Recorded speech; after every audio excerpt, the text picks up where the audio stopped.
Bonjour, bon après-midi, bonsoir, bivanye naho ushoboye kubonera kino kiganiro twabateguriye cuno munsi. Psikologe nije ngoma ndabashikirize kino kiganiro.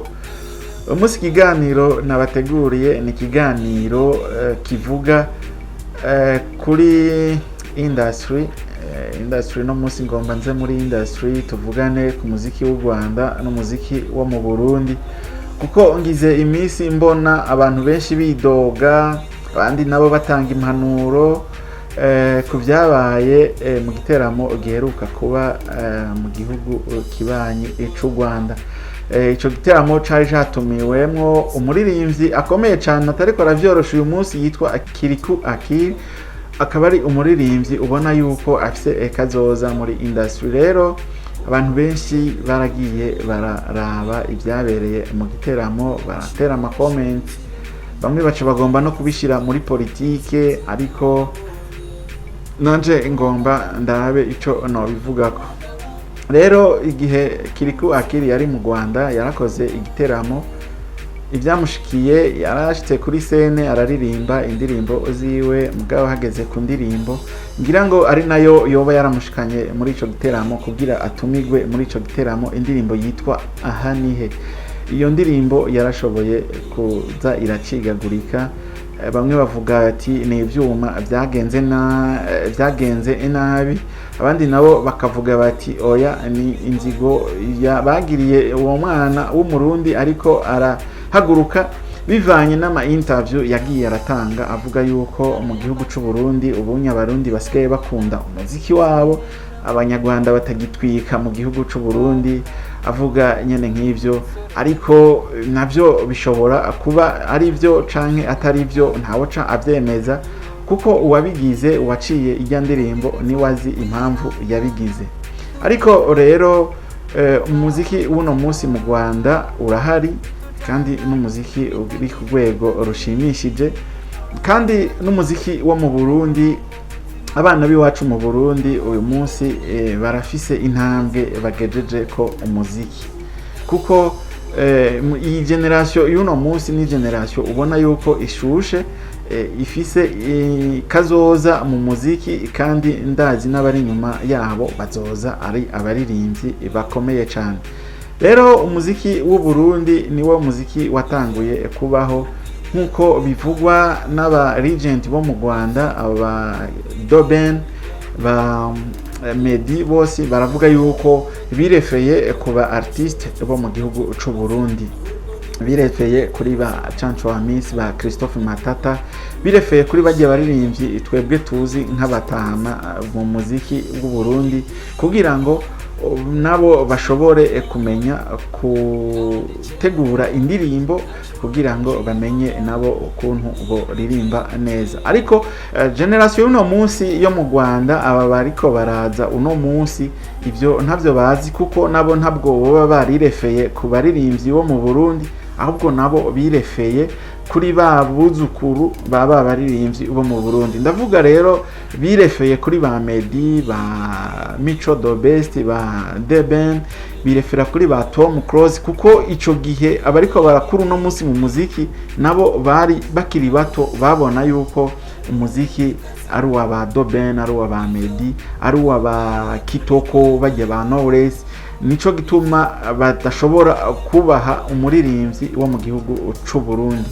Rero umuziki w'u Burundi, umuziki w'u Rwanda, ico mwomenya mwebwe abanyarwanda, umuziki wo mu Rwanda waje uva mu gihugu c'u Burundi. Muzorabe ibiganiro Medio yarakoze, aravuga yuko yirefeye kuri ba Chancho Amis. Muzorabe ivyo Dobene yakoze mu mubaze, akubwira ati twe twakuze twumva indirimbo za ba Chancho Amis, nta baririmbyi bo mu Rwanda bari bahari. Abakora indirimbo ngira ngo zo mu Rwanda bari bamwe ba Masamba bakora izamayaya zimwe bagira amaboko gutya anye, umuziki nk'uyu unye wuno munsi tugezemwo wari mu gihugu c'u Burundi, mu Rwanda ntabwo wari uhari. Rero ni naco gituma abo ba legend banyu birefeye ku muziki wo mu Burundi kugira ngo bashike aho bageze, kandi ni nabo banditse izina mu gihugu c'u Rwanda mu muziki w'u Rwanda. Kuko tugiye kuraba muri industry yo mu Rwanda tuzohasanga Doben, tuzohasanga Medi, tuzohasanga ba Kitoko, ba Knowless, abo nabo birefeye mu muziki w'u Burundi. Rero mwebwe bajene bariko barakuru no munsi bo mu Rwanda, muriko mwirefera kuri ba Doben, ba Medi, mukaba source y'umuziki nawo ukaba wavuye mu gihugu c'u Burundi. Ngira ngo mwarumvise Doben ariko aravuga yuko yabaye umufana wa Big Farious, kandi abantu benshi ndazi yuko Fizo mumuzi mu gihugu c'u Rwanda nk'umuregent akomeye. Umuririmbyi wo mu Burundi n'umuririmbyi wo mu Rwanda, we are the same, turi bamwe. Rero ku bintu byashikiye Kirikou akiri sinijya mbere bishitse, byarigeze gushika bari kumwe na Double J mu gihugu c'u Rwanda. Nta wuzi aho biva, nta wuzi ko iyo beef iva ku ba DJ canke iva ku ba artiste boba bariko baraza uno munsi, kuko ndisubira yuko bajya ba legend ivyonye batobigira. Ivyo nimba byoba bihari biri mu ba DJ no ba artiste bariko baraza uno munsi. Rero mumenye yuko turi bamwe, Uburundi n'u Rwanda twamye turi bamwe kuva na kera. Abantu baje kutwonona, baje kuducamwe imigwi, niba abazungu baje kuduhenda. Rero muri ico gihe, mu gihe twumva ururimi rumwe, je nshobora kuvuga ikintu umunyarwanda akacumva, mumenye yuko turi amaraso amwe, ataho dutandukaniye. Ntidushiremwo ibintu vya beef mu Burundi no mu Rwanda muri industry. Mu muririmbyi wo mu Burundi ngo ntabonane n'umuririmbyi wo mu Rwanda, kuko umuntu wese yaje mu gakino, yaje muri game, yaje ku gatwe kiwe, kuko ni impano yahawe. Ntiyaje guhiganwa, nta Davis yaje guhiganwa na Double J, ntiyaje guhiganwa na Dramati, nta nubwo Element yaje guhiganwa na ba Kirikou canke yaje guhiganwa na ba D1. Yaje nkawe nyene ku giti ciwe kugira ngo akore umuziki, aronke abafana ku ruhande rwiwe.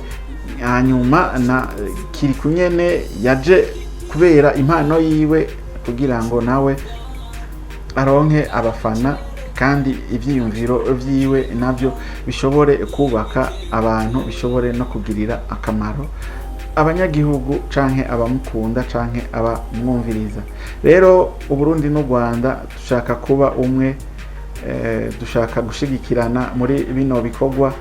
Wumvise indirimbo y'umunyarwanda ntuzoreke ko yivuza ngo ni kubera umu DJ yoba yaradekonye ako kantu yagiriye Kirikou canke yoba yaragiriye Double J, canke wewe nimba uri umunyarwanda ntuzoshobore kuca uvuga uti aba Barundi hariho shene yavuze umuziki w'u Rwanda ngo ibiki n'ibiki. Ntidushobora kwemera yuko umuntu umwe yavuze ivyiyumviro vyiwe, yashikirije ivyiyumviro vyiwe, yuko vyoca biducanishamo. Rero tubandanye tugira urukundo, ntihagire umunyarwanda azoza mu gihugu c'u Burundi ngo mugomba ngo mumusubirize mu nkoko.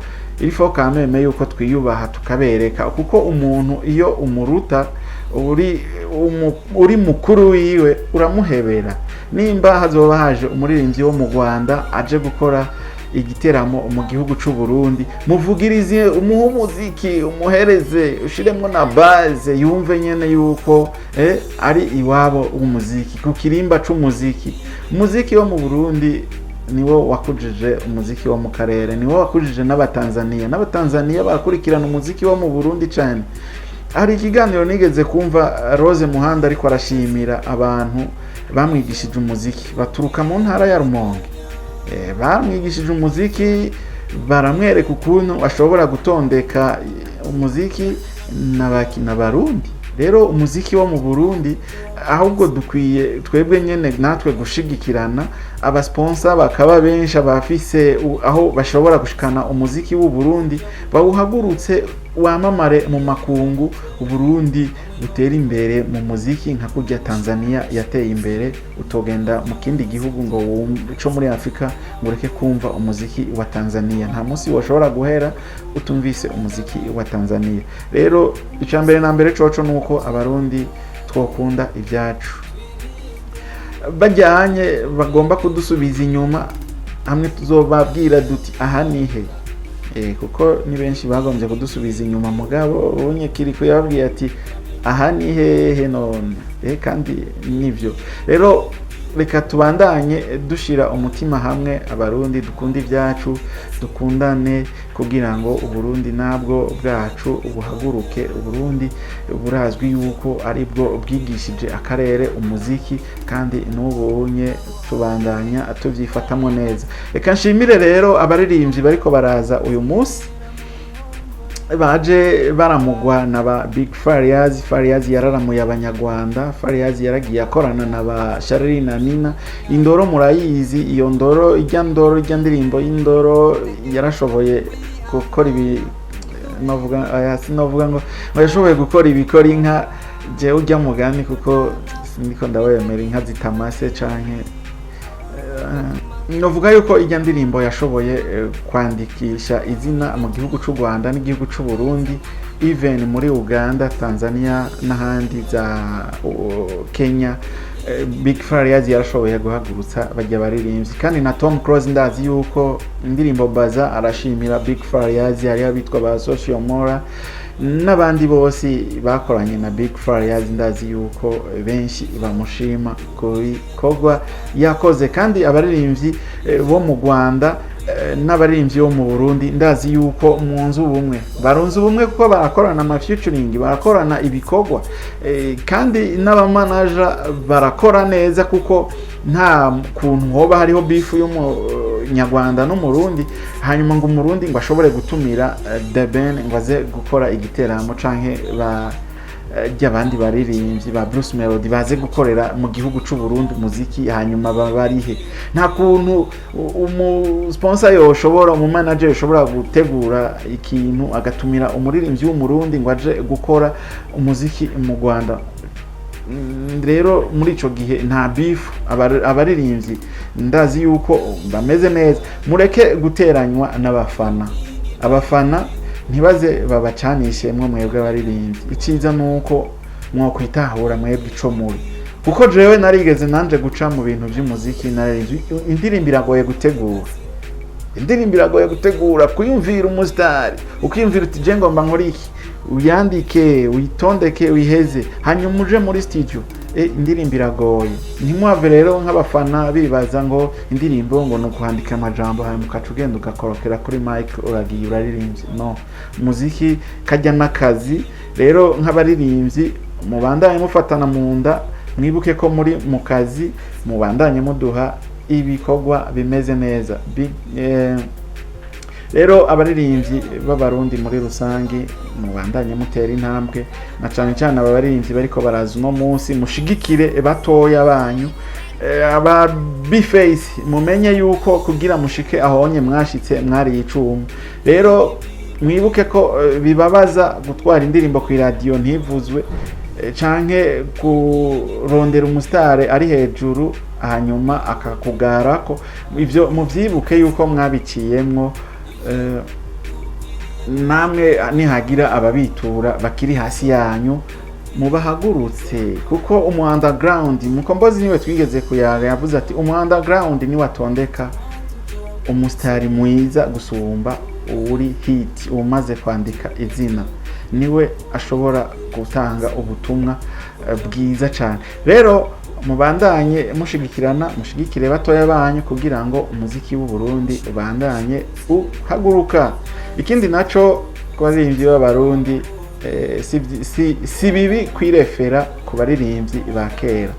Menya gufiringa kurya Christophe Matata yafiringa. Ririmba mu majwi matoya, pana kuririmba muri aya mabase yacu. Je ngira ngo noririmba nk'irya gatatu. Ririmba urishire ku murongo, uzokumvirize abaririmbyi baba Tanzania ume ngo baririmba kumwe none bose bafise amajwi amwe no aya hariho amajwi muba mukwiye nyene kugira effort abaririmbyi muri ko murazi no munsi feelinga kujya kwa ba Christophe Matata mu majwi matoya nyene utwereke kuri kuraririmba ibintu bikurimo ivyo navyo bizotwubaka natwe bw'abafana bizotwubaka kandi bizoturyohera muririmbe mu majwi nyene kuko barashobora nk'ubunye n'abantu ba kera baravuga bati umuziki wa kera ni kubera ko ufise akanovera gusumba uno munsi uyu munsi urashobora kuririmba indirimbo igahitinga amezi 3 inyuma y'amezi 3 unayumvise ukamengira bishe biva kuki shiramo kajya kantu ko gufiringa Christophe Matata wumvise ijwi ryiwe mugabo kazumva we ikibongo canje kirarize umwosorora mwijwi ritoya mugabo yakagomba kuririmba nyene murajya amajwi aba Nigeria nibo baririmba mu majwi asanzwe rero reka turirimba umuziki w'ikinyafrika umuziki wiwacu wandikishije izina mu makungu watumye Tanzania yirefera ku Burundi kugira ngo igera higeze uno munsi reka turirimbe murajya amajwi murujya muziki wa kera watumye aba banyarwanda bariko barashaka kugirane ari bagera aho bageze uno munsi kuko bajya bashoboye kuba ibyamamare mu Rwanda bashoboye kuba birefera kuri bajya ba Christophe Matata ni kubera baryoherwa na kuriya ku boro baririmba rero reka ngarukiriza ikiganiro ngaha yari just to comment kuri kujya kuntu abajya abantu bo mu Rwanda bagize Kirikou akiri amenye yuko bitagizwe n'abanyarwanda muri rusange murundi wese amenye yuko bijya bitagizwe n'abanyarwanda muri rusange byagizwe n'abantu babiri canke batatu tubandanye rero tugira urukundo abarundi n'abanyarwanda turi bamwe dutezanye imbere duhagurutsanye ntihabemwo ibyo kwihora dutere tuje imbere mu muziki kuko n'abanyarwanda umunyarwanda iyo muhuriye mu kindi gihugu kitari ciwanyu wumvise muvuga ururimi rumwe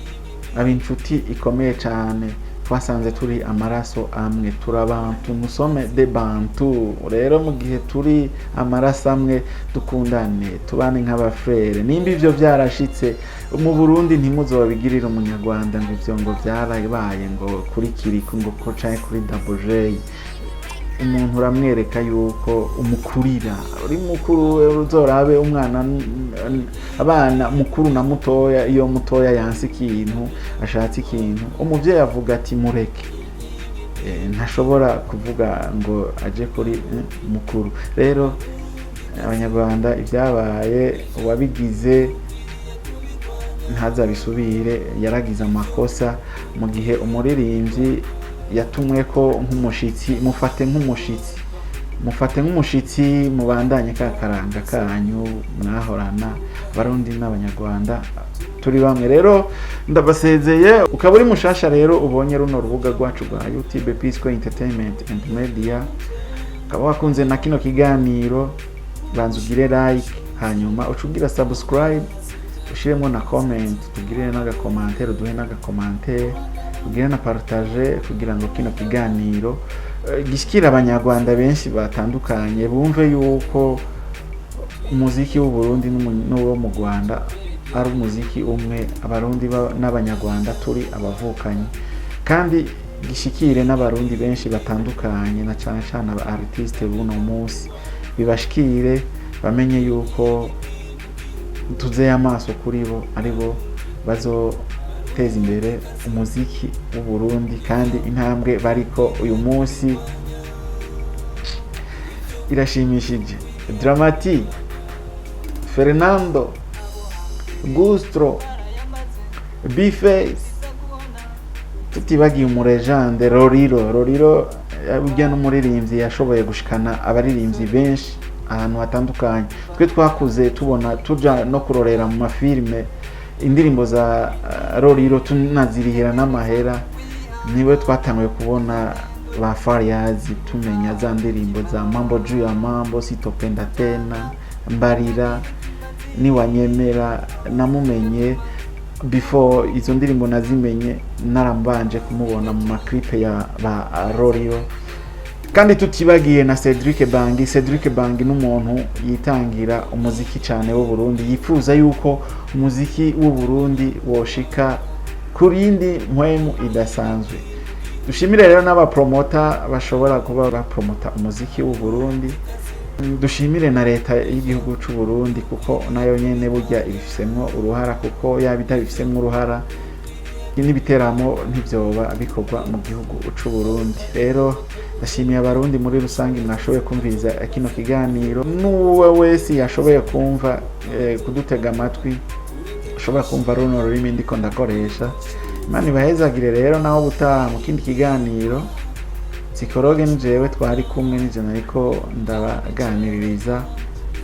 Thank you.